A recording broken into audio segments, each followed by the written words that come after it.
أعوذ بالله من الشيطان الرجيم.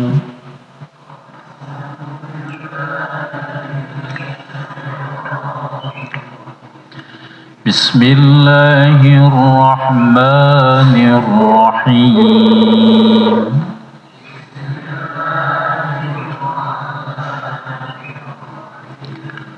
وإذا سألك عبادي عني فإني قريب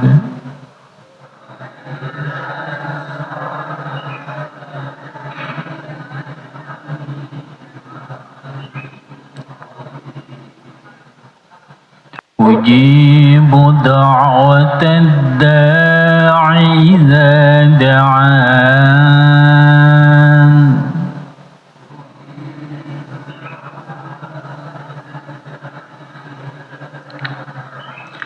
فليستجيبوا لي وليؤمنوا بي لعلهم يرشدون.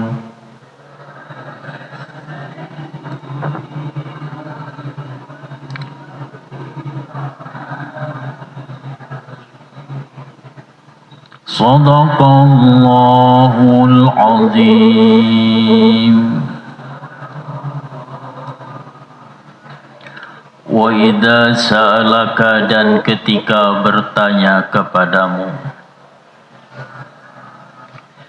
ibadi, hamba-hambaku, anni, tentang aku, fa inni, maka bahwasannya aku, qaribun, yaitu sangat dekat, ujibu, aku akan menjawab, da'watad da'i, permintaan orang yang meminta, idza da'ani, ketika dia meminta kepadaku, wal yastajibu, maka hendaklah mereka memenuhi, li, kepadaku, wal yu'minu, dan hendaklah mereka percaya, bi, kepadaku, la'allahum, agar mereka, yarsyuduna, mendapatkan petunjuk. Shadaqallahul azim. Alhamdulillah, ayat ini adalah ayat yang membahas tentang permohonan kepada Allah dan cara memohon kepada Allah. Ayat ini adalah ayat doa, anjuran berdoa, dan ayat ini diletakkan di antara bab puasa, yaitu setelah menjelaskan puasa lalu disempilkan ayat tentang doa. Kemudian ayat ini nanti dilanjutkan lagi tentang bagaimana bergaul dengan istri di bulan Ramadan, dan ayat besok akan dijelaskan juga pandangan Al-Quran tentang istri kita. Maka dari itu bapak-bapak mah takut tersinggung, minggu besok mah nggak usah ikut. Karena selama ini bapak-bapak selalu menjadi penguasa bagi istrinya. Itu sepakat ya, minggu besok mah Pak DKM, kita lah mama aja. Gitu. Insya Allah akan dibahas supaya tidak keliru tentang rumah tangga kita dan kesewenangan kita selama ini sebagai laki-laki, karena khawatir kita nanti makin berat pertanggungjawaban kita di hadapan Allah, seolah-olah laki-laki itu adalah penguasa sejati yang anti kritik, anti nasihat, dan seluruh keputusannya wajib diikuti oleh istrinya. Nah, ayat besok saja. Sekarang ayat tentang doa. Ini di tengah-tengah puasa, di mana puasa manusia sedang dekat dengan Allah. Orang yang puasa itu pikirannya benar-benar murni, menjaga dari hal-hal yang halal saja kita masih bisa bertahan tanpa ada nasihat dan tanpa ada saran dari orang lain. Pagi kita sudah stop untuk makan dan nanti makan kita itu maghrib. Kejujuran terbangun karena ruh kita sedang dekat dengan Allah Subhanahu wa ta'ala. Kemudian di ayat ini adalah banyak para sahabat bertanya, sa'ala rajulun Rasulullah sallallahu alaihi wasallam anillah. Seseorang bertanya kepada Nabi tentang Allah, ahwa qaribun, apakah Allah itu dekat? Yunajihi bisautin khafin am biba'in, apakah kami ini nanti berdoa kepada Allah itu dengan suara yang harus lembut, pelan, atau dengan suara yang intonasinya boleh tinggi? Orang nanya kalau kita berdoa ke Allah itu harus kenceng atau kendor. Terus kalau kita kendor kira-kira Allah denger enggak? Terus kalau teriak-teriak nanti Allah kupingnya, pendengarannya terganggu enggak gitu. Biasa nanya tentang begitu mah dari dulu. Maka zaman sekarang mah kita bagaimana mengimplementasikan yang cocok dengan sebuah kondisi kita. Wa idza sa'alaka, ketika bertanya kepadamu ya Rasulullah, ibadi, hamba-hambaku. Ini Allah menyebut dengan wa idza sa'alaka ibadi, bukan sa'alaka al-insanu, ketika bertanya manusia. Maka dari itu ini doa dengan kalimat ibadi, hamba-hambaku. Ibad itu adalah orang-orang yang mengabdikan diri kepada Allah, artinya orang-orang terdekat. Maka orang-orang yang berdoa dan menyembah Allah itu disebut abdun, seorang ibad yang mengabdikan diri kita kepada Allah Subhanahu wa ta'ala, sesuai dengan tujuan diciptakan manusia adalah wa ma khalaqtul jinna wal insa illa, kecuali liya'budun, agar mereka mengabdikan dirinya. Kita ini dituntut untuk mengabdi kepada Allah. Jiwa dan raga kita bi amwalihim wa anfusihim, bi amwalikum wa anfusikum, dengan diri kita dan seluruh potensi yang ada dalam diri kita, kita abdikan untuk Allah. Maka ketika kita mengangkat tangan, kita sedang sholat, adalah kita berbakti kepada Allah. Maka orang yang ibadah ini disebut ibad. Ini semua adalah hamba-hamba Allah. Maka keren kalau kita ini oleh Allah diaku bukan sekedar manusia, tapi diaku sebagai ibad. Kan yang dipanggil sama Allah itu adalah supaya kita menjadi orang-orang yang ibadi. Ya ayyuhan nafsul mutmainnah irji'i ila rabbiki radiyatan mardiyah fadkhuli fi ibadi. Ya. Jiwa yang tenang nih, pokoknya mah hidup teh tenang. Tanggal 10 bulan Ramadan belum mikirin seragam, tenang. Belum mikirin bagaimana hidup, tenang. Seolah-olah tidak ada gejolak dalam hidup. Manusia tidak bisa lepas dari gejolak, tapi manusia yang menjadi ibad adalah yang mampu tetap tenang bermain di dalam gejolak tersebut. Nggak gampang stres, nggak gampang bingung, nggak gampang langsung melambung naik daun, euforia, tapi tenang dalam ketenangan sebagai hamba. Maka orang-orang yang tenang Allah panggil, ya ayyatuhan nafsul mutmainnah, wahai jiwa-jiwa yang tenang. Dipanggil sama Allah. Tapi kita kayaknya dipanggil sama Allah belum siap semuanya juga ya. Kita ngaku mah cinta sama Allah, siap nggak dipanggil? Wah belum, semuanya masih pengen panjang umur. Waduh, belum ngelihat cucu bisa main bola. Kita sih.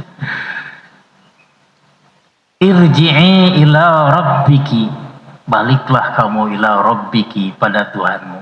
Ini yang ngomong Allah, bahasa kitanya balik sini, dipanggil sini. Irji'i sini, balik kepadaku, dipanggil dan dirindukan Allah. Fadkhuli fi ibadi, masuklah kamu fi ibadi, dalam kelompok hamba-hambaku. Luar biasa kita dapat undangan resmi kalau jiwa kita tenang, benar-benar kangen ke Allah, siap dipanggil sama Allah kapan saja. Kan kita mah belum siap begitu teh. Semua SWT, semua SW ini pagi-pagi, mudah-mudahan hari ini dilancarkan rizki, sehat selalu badan, dan dipanjangkan umur. Terus kupu-kupu terbang, treng. Itu kan. Semuanya mintanya adalah sesuatu yang indah. Padahal hamba yang tenang itu siap kapan saja ya Allah aku dipanggil. Ini kayaknya yang ngomong juga belum siap. Wa idza sa'alaka, ketika bertanya kepadamu ibadi tentang aku, ibadi hamba-hambaku anni tentang aku. Kalau ada yang mengatakan aku jauh, kalau ada aku yang mengatakan dekat, fa inni, maka bahwasannya aku ini qaribun, sangat dekat. Syekh Mustafa Al-Maraghi dalam tafsirnya menyebutkan qarib di sini adalah laisa baini wa bainahum hijabun wala waliyun wala syafi'un, yaitu antaraku dan antara hamba-hambaku ini laisa hijab, enggak ada penghalang, tidak perlu mediator di dalam kita berdoa. Di mana agama-agama lain mereka mengandalkan doa itu kepada perwakilannya agar tobatku diterima, diserahkanlah. Kalau kita langsung punya dosa, dosanya belak-belakan, tobatnya ngumpet. Ribut kita dulu di tempat-tempat umum, maksiat di tempat umum, tobatnya di mana saja sendirian. Maksiatnya di Jawa, tobatnya di Bekasi. Maksiatnya di Bekasi, tobatnya di tempat mana saja, tobat. Tidak ada penghalang. Kita semua punya kesempatan yang sama berhubungan dengan Allah dan komunikasi dengan Allah. Tidak ada gap. Semuanya ketika mendekat kepada Allah, kata Allah, ujibu, aku pasti menjawab. Da'watad da'i, permintaan orang-orang yang meminta. Jadi siapapun yang meminta pasti akan dijawab sama Allah. Ini sebuah ungkapan dari Allah, jaminan bahwa siapapun yang meminta pasti jawab. Tapi sayangnya mayoritas manusia tidak percaya dengan doa. Suami wiridan terus diomelin.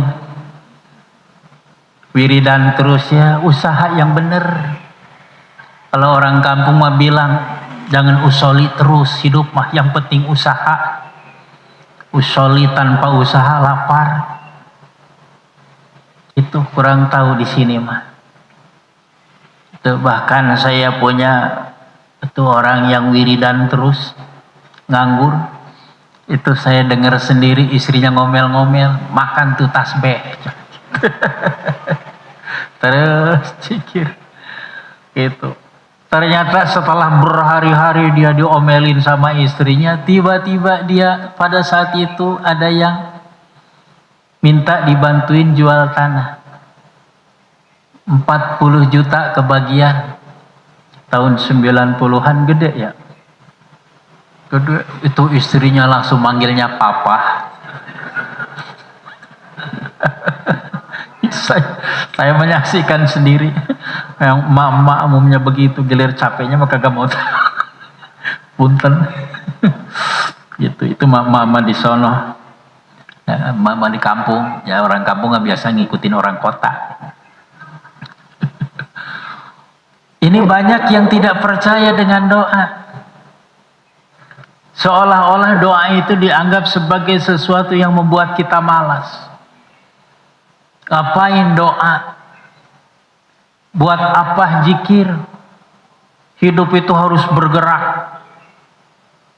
Memang pergerakan dunia ini harus diatur dengan lewat sebuah usaha. Maka dari itu mengkombinasikan antara doa dan ikhtiar. Dicontohkan oleh Rasulullah. Ketika dalam hal yang sangat urgent, sebuah kondisi yang tidak mungkin bisa diselesaikan oleh logika dan tidak mungkin diselesaikan oleh syariat biasa, lalu Allah ngasih doa. Nabi hijrah, musuh mengepung, baru baca waja'alna min baini aydihim saddaw wa min khalfihim saddaw fa'aghshaynahum fahum la yubsirun. Sambil menabur pasir, seluruh musuhnya tidak ada yang melihat. Doa menembus sesuatu yang mustahil. Jadi yang mustahil, kalau rizki mah bukan hal mustahil. Ya Allah, berikan kami rizki. Rizki mah sudah disiapkan sama Allah, tidak akan pernah habis selama manusia masih ada di dunia ini. Jaminan dari Allah. Nah, yang mustahil, yang punya penghasilan sebulan 2 juta, minta kepada Allah Subhanahu wa ta'ala pengen haji dan umroh, biayanya 90 juta, terus tidak punya duit, nah baru berdoa. Yang punya duit nggak usah berdoa, ya Allah saya pengen haji, daftar. Yang pengen umroh nggak usah berdoa, doa mah tambah daftar. Nih yang nggak punya duit pengen umroh kan belagu, maka berdoa, tes. Tiba-tiba Allah ngasih jalan untuk umroh. Kan umroh itu sesuatu yang besar bagi yang nggak punya duit mah. Maka dari itu doa itu menembus sesuatu untuk yang mustahil. Sesuatu yang berat bisa diselesaikan lewat doa.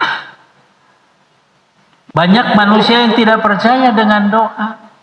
Kekuatan manusia untuk menempuh hidup ini dengan kekuatan usaha fisik dan kekuatan doa.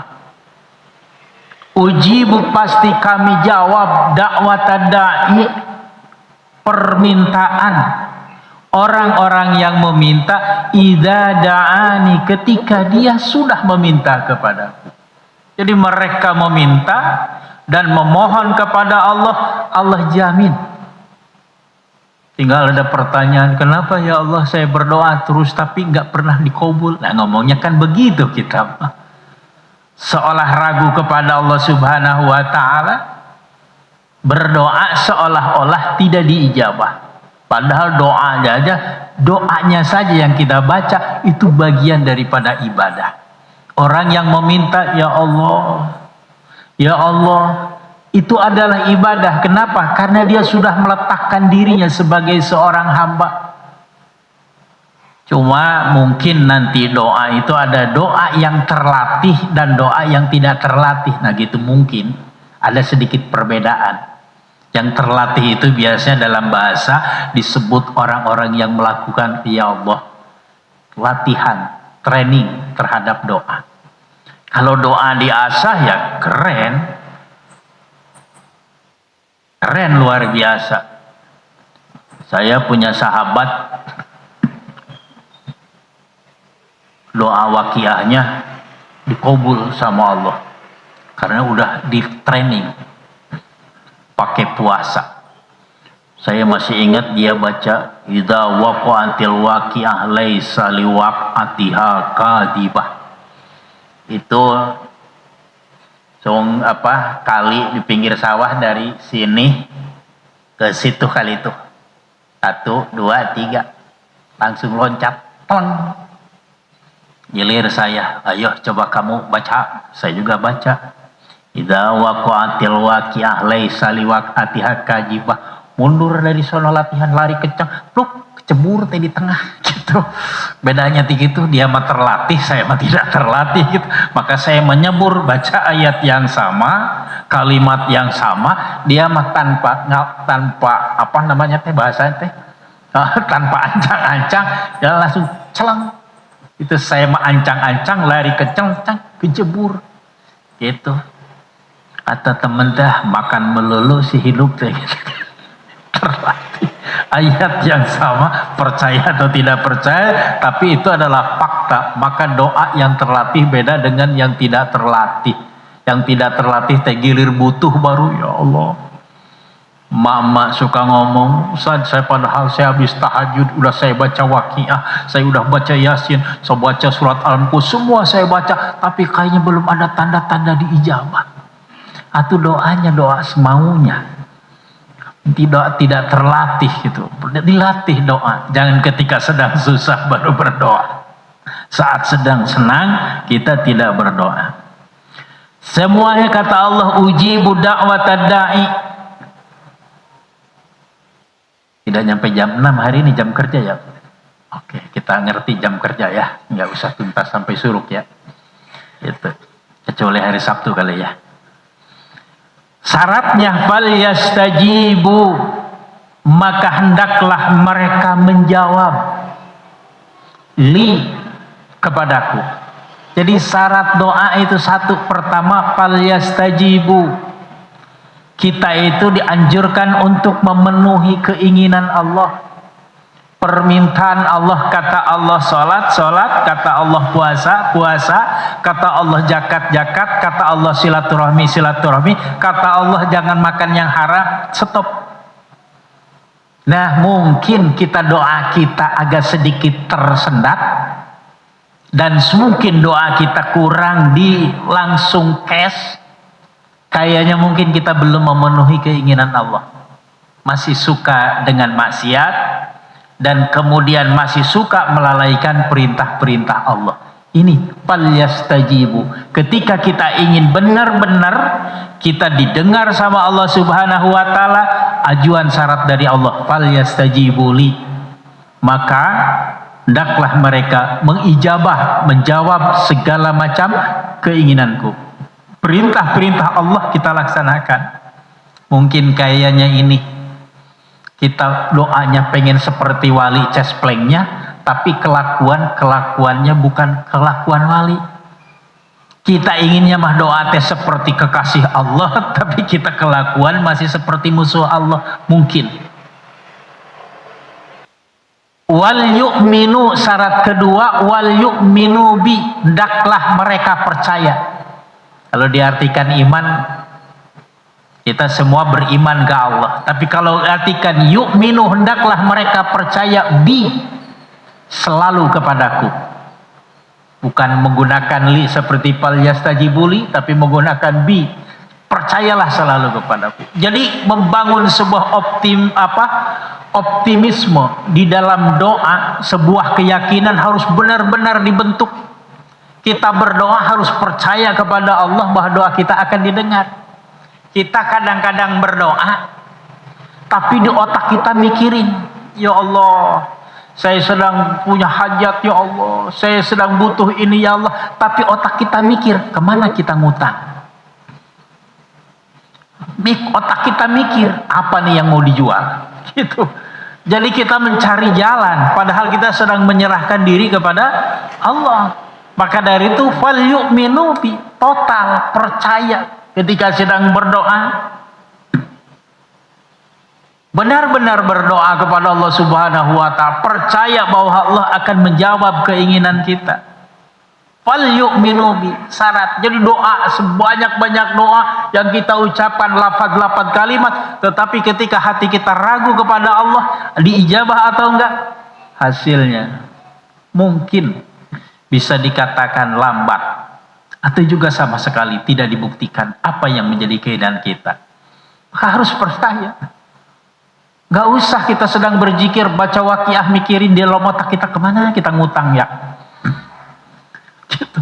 Dibacanya baca Waqiah nggak kagok-kagok, orang baca 40 kali, baca 11 kali, baca 21 kali. Otak kita mikir kemana cari pinjaman. Padahal harus total ketika bermohon kepada Allah, hanya kepada Allah satu-satunya. Fokus. Nggak usah kita mikir cari-cari pinjaman lagi, cari-cari utangan kemana. Sudah. Karena doa itu menunjukkan hamba yang tidak berdaya di hadapan Allah. Ya Allah. Maka doa disebut mukhul ibadah, merupakan sumsum, merupakan inti daripada ibadah. Kenapa disebut inti? Karena kepasrahan kita sebagai makhluk. Kita kadang-kadang berdoa, tapi otak kita sedang merekayasa, sedang mengatur cara menyelesaikan masalah. Pada totalkan ke Allah. La'allahum, agar mereka yarsyuduna, mendapatkan petunjuk dari Allah. Maka dari itu ulama-ulama dahulu memberikan konsep surustu istijabati doa, konsep-konsep cara agar doa ini diijabah oleh Allah Subhanahu wa ta'ala. Banyak, salah satunya adalah melakukan apa yang disukai oleh Allah. Jadi amal soleh dulu.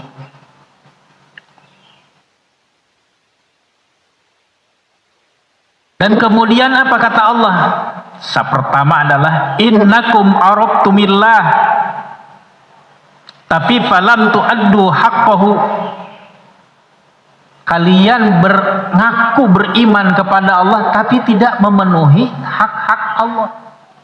Perintah Allah tidak dijalankan. Maka ini termasuk daripada salah satu cara yang menjadikan dosa kita tertunda.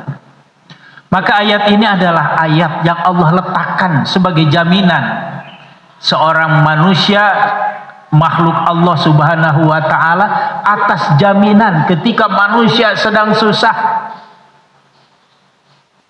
Permintaan satu-satunya hanya kepada Allah. Itu semua orang ketika sedang susah, percaya atau tidak percaya, pasti akan meminta kepada Allah Subhanahu wa ta'ala. Gitu. Copet aja ibu kalau mau menyolong supaya aman, baca doa dulu. Bismillahirrahmanirrahim, dibaca, itu mau nyopet kita.